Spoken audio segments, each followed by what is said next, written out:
حیات novel episode 13 novel by این نون الف۔ نوفل بھائی حیات کس روم میں ہے؟ دادی اور ماما اس کا انتظار کر رہی ہیں کھانے پر، اور وہ نماز پڑھ کر ابھی تک نہیں آئی۔ احمد کے پوچھنے پر اسے کچھ دیر پہلے کا اپنا عمل یاد آیا تھا۔ وہ کب سے اس کے پاس جانا چاہتا تھا، مگر ان لوگوں کی وجہ سے خاموش بیٹھا تھا۔ وہ جانتا تھا اسے اب سب کے سامنے لانا مشکل کام ہے۔ تم بیٹھو، میں دیکھتا ہوں۔ ساتھ ہی اٹھ کر اپنے کمرے کی طرف بڑھ گیا۔ روم میں ابھی بھی ہلکی سی روشنی تھی۔ وہ بیڈ کی طرف آیا جہاں اب حیات منہ لپیٹے پڑی تھی۔ بیوی اس کے پکارنے پر اس میں کوئی جنبش نہیں ہوئی تھی۔ آدھا گھنٹہ پہلے ہی تو چھوڑ کر گیا تھا اسے۔ بیوی، اگر تم نہیں اٹھی تو میں تمہیں گود میں اٹھا کر لے جاؤں گا۔ پھر مت کہنا بے شرم ہو۔ اس کے کہنے کی دیر تھی، وہ نہ صرف اٹھی بلکہ بیڈ سے اتر کر کھڑی ہو گئی تھی۔ اس کی اس جلد بازی پر وہ اپنی مسکراہٹ روکتا اس سے مخاطب ہوا تھا۔ دادی اور مدر ان لا کیا سوچیں گی؟ بیوی کہ تم ان کو اکیلا چھوڑ کر یہاں کیوں چھپ گئی؟ اس کا رخ اپنی طرف کرتا وہ اس کے دوپٹے کو صحیح کر رہا تھا۔ کیا تم چاہتی ہو سب یہاں آ کر سبب پوچھیں؟ اس کے پوچھنے پر اس نے نفی میں سر ہلایا تھا۔ کیا تمہیں اب بھی لگتا ہے کہ میں نے غلط کیا؟ نہیں، بس مجھے پتہ نہیں کیسا لگ رہا ہے۔ سب کو پتہ چل گیا تو کیا سوچیں گے سب؟ تم بتاؤ گی انہیں؟ نہیں، بابا نے بتایا کہ تنہائی کی باتیں سب کو بتانے والا زانی ہوتا ہے۔ میں نہیں بتاؤں گی، مگر آپ چہرہ دیکھیں میرا کیسا ہو رہا ہے، اور ابھی آپ سامنے ہیں تو اور عجیب سا لگ رہا ہے۔ مجھے ایسا لگ رہا ہے جیسے میری طبیعت نہیں ٹھیک ہے۔ اب کے 2 قطرے آنکھ سے گرے تھے۔ وہ سمجھ سکتا تھا اتنی جلدی وہ اس کے لمس سے مانوس نہیں ہوگی، نہ اتنی جلدی قبول کر پائے گی۔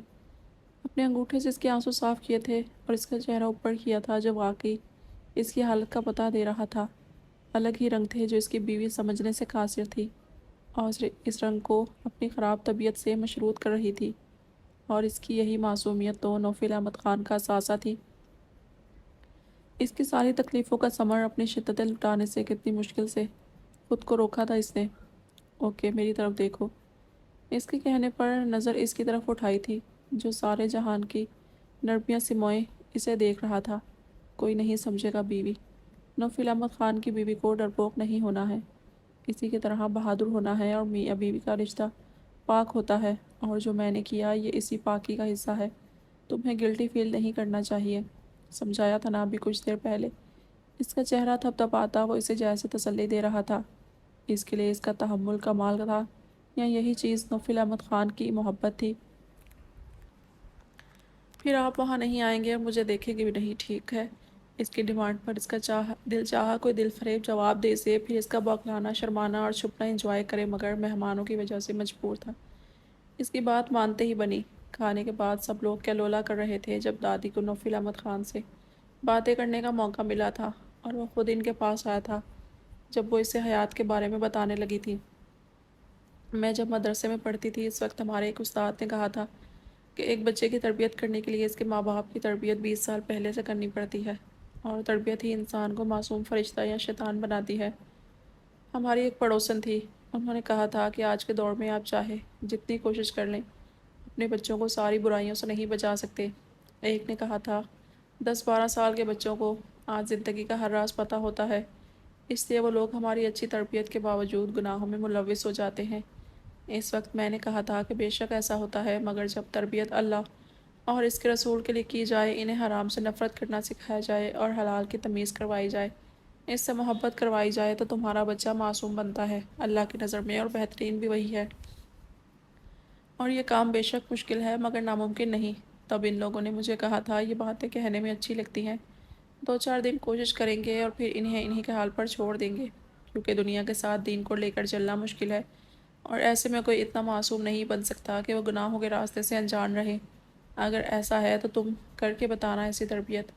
یہ بات میرے لیے ایک چیلنج بھی تھی اور اللہ کی طرف سے ایک ہوم ورک بھی۔ بس دیکھنا یہ تھا کہ میری محنت کیسی ہے اور اس کا رزلٹ کیسا ہے۔ میرے بچے نیک اور معصوم تھے، مگر وہ میرا رزلٹ نہیں تھے، میرا رزلٹ تو ان کی اولاد کو ہونا تھا۔ جب میں نے اپنی بیٹی کے بچوں کو دیکھا تو اس وقت ان لوگوں کی پیشن گوئی مجھے کچھ صحیح لگی۔ مجھے بہت تکلیف پہنچی کہ ہوم ورک صحیح نہیں کر پائی۔ اب اللہ کو کیا منہ دکھاؤں گی؟ اس کے بعد اللہ نے مجھے ایک اور موقع دیا، میرے بیٹے کے آنگن میں اپنی رحمت برسائی، اور پھر میں نے پہلے سے زیادہ محنت کی۔ پیپر 2 تھے، ان کی محنت میں ساتھ دیا۔ میرے بیٹے اور بہو نے، اور پھر 20 سال کی اس محنت کا رزلٹ اللہ نے آخر کار مجھے دے ہی دیا۔ اور جانتی ہو وہ رزلٹ کیا ہے؟ اپنی باتوں کو دھیان سے سنتے نوفل احمد خان سے گویا پوچھا تھا، جس کی سوالیہ نظریں ان کے چہرے پر ٹکی تھیں۔ میرا وہ رزلٹ میری حیات ہے۔ محنت کڑی تھی، رزلٹ بھی اللہ نے ویسا ہی دیا۔ سو میں 100 میں سے 100 تو نہیں مگر 98 نمبر ضرور ملے ہیں۔ اور دوسرا رزلٹ میرا احمد وہ لڑکا ہے، باہر کی دنیا میں جاتا ہے، اس لیے انجان نہیں ہے، مگر کبھی ان راستوں کا سفر نہیں کیا، اور پاک ہے وہ ذات جس نے اسے پاک رکھا۔ اور جانتے ہو اس کی پاکی ابھی کی ہے اس سے جس دن تم سے بدتمیزی کی تھی، تم سے اپنے والدین کے سامنے اونچی آواز میں بات کی تھی، اس دن رات میں وہ پوری رات مصلے پر بیٹھا اللہ کے سامنے معافی مانگتا رہا، پہلے اپنے ماں باپ سے مانگی، پھر اپنے مالک سے۔ جانتے ہو کیوں؟ کیونکہ والدین کے سامنے حق کے لیے بھی اونچی آواز میں بات نہیں کرنی چاہیے، اور اس نے وہ کی تھی۔ اور میری حیات اگر اس کے ساتھ ہوئے اس حادثے سے اس کی ایسی حالت نہ ہوتی تو میں اپنی تربیت اور محنت پہ پھر سے فیل ہو جاتی۔ اسے دین کا علم بھی ہے اور اس پر عمل بھی۔ وہ فون استعمال کرتی ہے، مگر اسے فون میں کیا کیا ہے نہیں پتہ۔ اس نے اسکول پڑھا 12ویں تک، اپنے باپ کے زیر سایہ کالج کیا پرائیویٹ، لیکن اسے گناہوں کے راستے کا نہیں پتہ۔ شادیوں اور دعوتوں میں ہمارے گھر کی عورتیں بہت ہی کم جاتی ہیں، بس خاص جگہوں پر، اور حیات تو ان جگہوں پر بھی جانا پسند نہیں کرتی تھی۔ کچھ معاملوں میں وہ بڑی ضدی ہے، اسے نکاح کی اہمیت معلوم ہے مگر اس کے تقاضوں سے بالکل انجان ہے۔ یہاں شاید یہ ہماری کوتاہی ہے، یا پھر اس میں اللہ نے تمہارے لیے امتحان رکھا ہے۔ یہ اب تم پر منحصر ہے کہ تم اسے کس طرح سنبھالتے ہو، اس کی معصومیت کو برقرار رکھتے ہو یا رولتے ہو۔ مگر وہ ہمارا اللہ پر وہ یقین ہے جسے ہم نے مجسم دیکھا ہے، اور وہ یہ ہے کہ اگر ماں باپ دنیا کی پرواہ کیے بغیر اپنی اولاد کی بہترین تربیت کریں اور مسلسل اس پر ڈٹے رہیں اور انہیں حرام سے بچانے اور حلال کھلانے پر محنت کریں، تو اللہ کی مدد پھر حیات اور رحمت جیسی شکل میں اترتی ہے۔ اور مجھے یقین ہے اللہ اپنے ان معصوموں کو آگے بھی رسوا نہیں ہونے دے گا، کیونکہ یہ لوگ اپنے رب سے ہر چیز سے بڑھ کر محبت کرتے ہیں۔ ان کی باتوں سے ایسا لگ رہا تھا جیسے کوئی اس کا سینہ چیر کر اس کے خالی دل کو بھر رہا ہو۔ کیا سیکھ رہا تھا وہ، اور کیا کرنا تھا اب اسے؟ کیا اس جیسے گناہوں کی دنیا میں رہنے والے سپر سٹار نوفل احمد خان سے اس کا رب اب کچھ اور کام لینے والا تھا؟ کیا واقعی وہ اپنے رب کو اتنی غفلت کے بعد بھی پیارا تھا؟ اس کی بیوی، اس کے عظیم رشتے اس کے لیے نعمت تھے۔ اور ہاں، ہو سکتا ہے، کیا مجھے یقین ہے اس کی اصلاح علمی سے تمہیں ہمارے سامنے یا تمہارے اور رشتوں کے سامنے شرمندگی اٹھانی پڑے، جیسے تم اسے کسی کے گود میں اٹھا کر لے جاتے ہو، اور اسے ہنی مون جس ملک کا پوچھ پوچھ کر اس نے ہمارا دماغ خالی کرنے کی کوشش کی، وہاں لے کر جانا چاہتے ہو، اور آگے بھی پتہ نہیں اور کیا۔ اب کہ وہ حیران ہو کر انہیں دیکھنے لگا تھا، اگر وہ نوفل احمد خان نہ ہوتا تو یقیناً شرم سے منہ چھپا رہا ہوتا، کیونکہ اب وہ اپنی حیرانی کو چھپا کر ٹھٹائی سے مسکرا رہا تھا۔ نوفل احمد خان کی بیوی ہے وہ، اس کی روح، اور وہ اپنی روح کے کسی بھی عمل سے شرمندہ نہیں ہوگا۔ اس کی یہ معصومیت گاڈ گفٹ ہے، اور جو مرد ایسی معصومیت کو ابیوز کرتے ہیں وہ مرد نہیں ہوتے۔ اور نوفل احمد خان ایک مرد ہے، اپنی عزت کی حفاظت کرنے والا۔ اس کی سچائی اور مضبوطی اس کے لہجے سے عیاں تھی، اور دروازے کے باہر سے گزرتے فرحان صدیقی کو اس بات پر یقین آ گیا تھا کہ اللہ کچھ نیکیوں کا بدلہ دنیا میں ہی دے دیتا ہے، جیسے انہوں نے اپنی معصوم اور نیک بیوی کو اب تک بھرپور محبت اور عزت سے سنبھالا تھا، اس کا بدلہ اللہ نے ان کی بیٹی کو نوفل احمد خان دے کر چکا دیا تھا۔ اور بے شک تم جو بوتے ہو وہی کاٹتے ہو، اور یقین رکھو انسان کسی بھی فصل کا بیج ایک ہی بوتا ہے، مگر اس ایک بیج سے کئی بیج بنتے ہیں۔ جیسے ماضی میں نیکیاں کی تو تمہاری طرف ان نیکیوں کو کئی گنا بڑھا کر بھیجا جائے گا، اور ایسا ہی معاملہ برائی کا ہے۔ تم اگر زانی ہو، ظالم شوہر ہو، تو تمہاری بیٹی کا شوہر تم سے بھی بڑا زانی اور ظالم ہوگا، اور ایسا ہی معاملہ تمہارے بہترین شوہر ہونے کا ہے، اور اس کا بدل تمہاری بیٹی کو تم سے بھی بہترین شوہر دے کر چکا دیا جائے گا۔ آپ کی بیٹیوں کی خوشیاں اور غم آپ کے اپنے عمل کی مرہون منت ہے۔ کتنی ہی دیر تک وہ ان سے حیات کی باتیں کرتا رہا تھا، اور اس کے اتنا خالص ہونے پر اسے خود بھی شرمندگی ہوئی تھی۔ بے شک وہ زنا و شراب قریب بھی نہیں کیا تھا، مگر اس نے 3 سالوں تک حرام زندگی گزاری تھی، اور سب سے بڑا گناہ، اس نے 15 سالوں میں ایک بار بھی اپنے رب کو یاد نہیں کیا تھا۔ وہ دنیا کے ساتھ ساتھ دنیا بنانے والے سے بھی ناراض ہو گیا تھا۔ اسے یاد آیا تھا کہ آج وہ انڈیا چھوڑ کر جانے والا تھا۔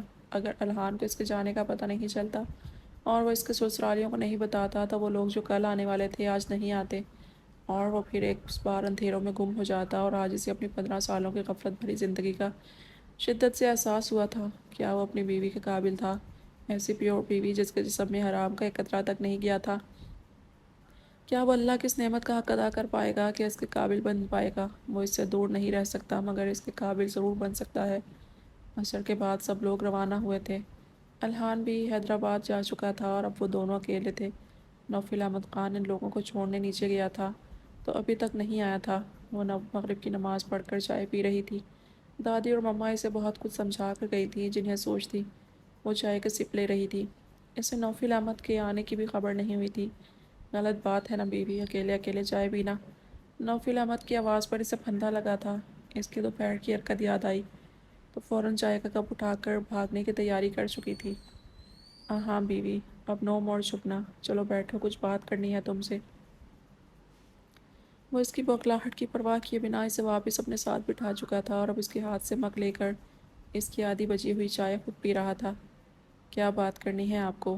اس کی بوکھلاہٹ سے سوال کرنے پر اس کے چہرے پر مسکراہٹ آئی تھی جو آج بات پہ بات آ رہی تھی۔ مجھ سے دوستی کرو گی؟ نوفل احمد اس کے چہرے کو مسکرا کر دیکھتا گویا ہوا تھا۔ کیوں؟ اس کی بوکھلاہٹ عروج پر تھی۔ مبادا وہ کوئی ایسی ویسی حرکت نہ کر دے، اور اب تو وہ پورے گھر میں اکیلے تھے۔ کیا تمہیں اچھا نہیں لگے گا مجھ سے دوستی کرنا؟ سوال کے بدلے سوال حاضر تھا۔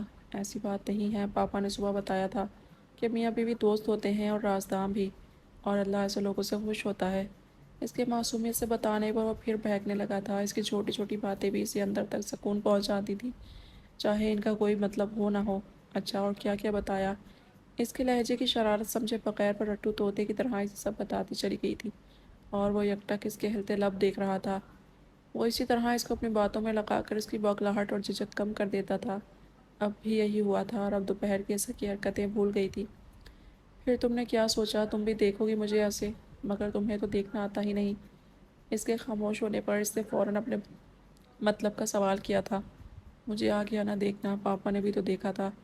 اماں کو ویسے میں دیکھوں گی، پھر اللہ بھی مجھے دیکھ کر مسکرائے گا۔ دادی نے صحیح کہا تھا، وہ اللہ سے محبت ہر چیز سے زیادہ کرتی تھی اور اسے راضی کرنے کو کچھ بھی کر سکتی تھی، چاہے اس کا ہم کا مطلب پتہ ہو نہ ہو۔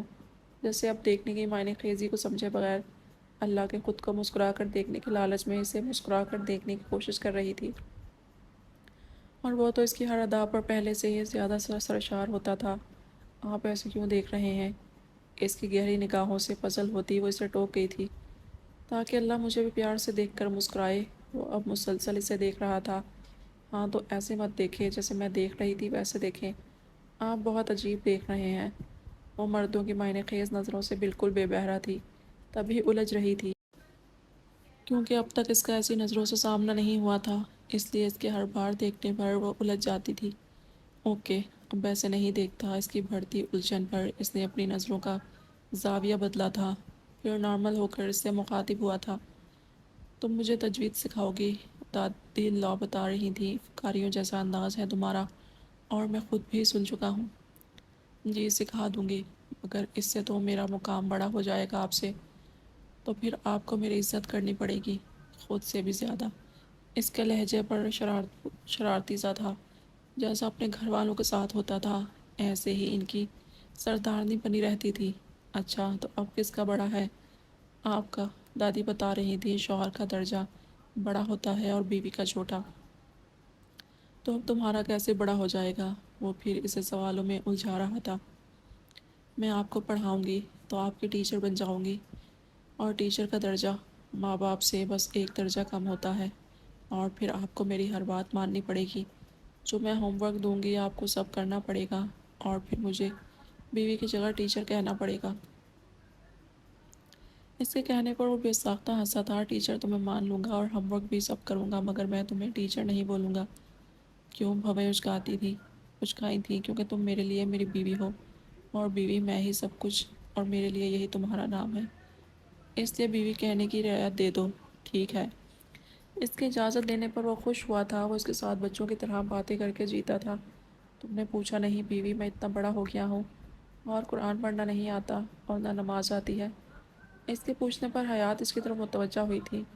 دادی کہتی ہیں جب کوئی تم سے کسی چیز کا سوال کرے اور وہ جائز ہو تو اس کی وجہ مت پوچھو، بس سوال پورا کر دو، اگر پورا کرنے کے قابل ہو تو۔ کیونکہ پوچھنے سے سوال کرنے والا شرمندگی کے زیر اثر آ جاتا ہے، اور ہو سکتا ہے وہ تمہارے پوچھنے سے اپنا سوال واپس لے لے۔ تو میں نے ویسا ہی کیا۔ پڑھاتے ہوئے مجھے خود سمجھ میں آ جائے گا کہ آپ کو کتنا آتا ہے۔ وہ اس پل کہیں سے بھی دوپہر والی حیات نہیں لگ رہی تھی۔ اس کے بڑے والے معصوم انداز پر اس کا دل چاہا اس کا منہ چوم لے۔ صحیح کہا تھا دادی نے، وہ مومنوں میں ہے۔ تو پھر کب سے سٹارٹ کریں گے؟ کل سے میں سب لے آؤں گا جو پڑھانا ہوگا۔ ٹھیک ہے؟ جی ٹھیک ہے۔ اور اب میں کھانا بنا لوں؟ میرے لیے بھی بناؤ گی؟ جی، دادی کہہ رہی تھی کہ آپ کو گھر کا کھانا کھلانا ہے، باہر کے کھانے کا کچھ بھروسہ نہیں ہوتا، اور میں اچھا کھانا پکاتی ہوں۔ اس کی جھجک وہ اس کے مطلب کی باتیں کر کے بالکل ختم کر چکا تھا۔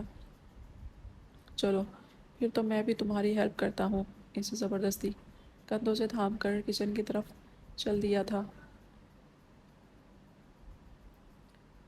کھانا پکاتے اور کھاتے نوفل احمد نے اس کو تنگ نہیں کیا تھا۔ کسی کا فون آنے پر وہ کچھ دیر پہلے باہر گیا تھا۔ وہ عشاء کی نماز اور روزانہ کے وظائف سے فارغ ہو کر سونے کی تیاری کرنے لگی تھی، جب اسے یاد آیا تھا کہ اس کا فون نوفل احمد کے روم میں ہے۔ وہ اس کے روم میں آئی تھی، نظر سیدھی اس کے بیڈ پر گئی تھی اور پھر پلٹنا ہی بھول گئی تھی۔ اس کا گاؤن اس کے بیڈ کے سرہانے بڑی احتیاط سے رکھا تھا۔ جہاں وہ نوفل احمد کے لیے اس کی قربت کا ثبوت تھا، وہیں اس کے لیے وہ بے حجابی کا درد تھا، اور اس کو وہاں رکھ کر نوفل احمد خان ایک بار اور اسے بڑے درد سے دوچار کر گیا تھا۔